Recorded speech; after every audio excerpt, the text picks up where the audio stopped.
The temptation to open cases is often too tempting to resist, and quite a few of us have opened CSGO cases in our lives. I'm sure that 90% of us lost money doing this, which begs the question, how bad is it actually? Hello and welcome, this is Fizz, and in this video we finally need to discuss and address the ever-growing problem with CSGO's economy, opening cases. While the whole case concept is the thing that keeps the whole economy going here, the way people lose money doing this is amazing in a bad way. Opening cases is the quote-unquote illegal way to gamble in CSGO, and this loophole is extremely dangerous. Most countries have laws prohibiting underage gambling, and there is a reason for this. While opening cases in CSGO by itself is probably not as addictive as other types of gambling, the whole mechanism of action is the same here. You put something on the line and expect something better in return. However, as every hardcore CSGO player knows, this is definitely not the case with CSGO loot boxes. Let's move away from CSGO a bit and get some background on this. When we talk about gambling, we have two options: sports betting and casinos. Sportsbooks typically have a margin of a few percent, giving an estimated ROI with every bet at around 95%.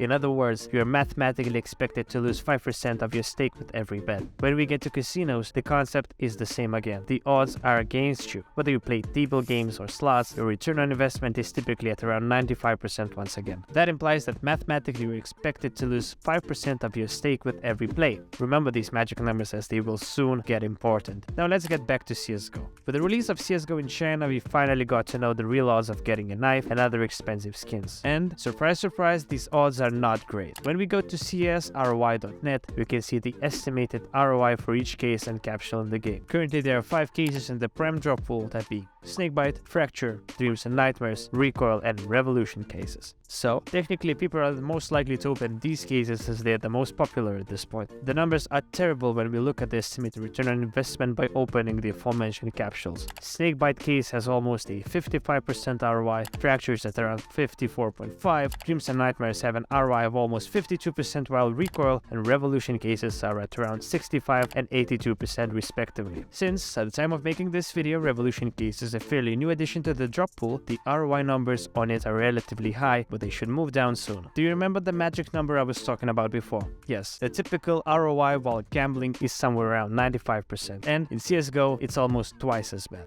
Just to put it into context, the CSGO case opening numbers are the same as playing a coin flip. However, this coin flip is slightly different, as you would only double your money if you guess 2 consecutive outcomes. The chance of this happening is 25%. Sure, now some people can say that the CSGO ROI calculations do not include special floats, patterns, or similar things. However, even with them included, the number would still be awful. I use gambling platforms as only a reference here to show how bad the real situation is. By showing these numbers, I don't want you to think that gambling is good. Odds are always stacked against you, so don't gamble or do it responsibly. As you can see, these numbers are terrible, and this video should remind you to not open any cases in CSGO. Even if the urge is that big to do that, do your best to resist this temptation, as getting a knife is far easier by simply saving money that would otherwise be used for case openings. Now, as a bonus, let's think of one simple strategy that's based on maths. While you typically need to open a case to get a knife, you can actually get a knife by not opening any cases. Every CSGO player with Prime activated is expected to get at least 1 case a week. There is a 99% chance of getting a case from a Prime drop pool consisting of the previously mentioned Snakebite,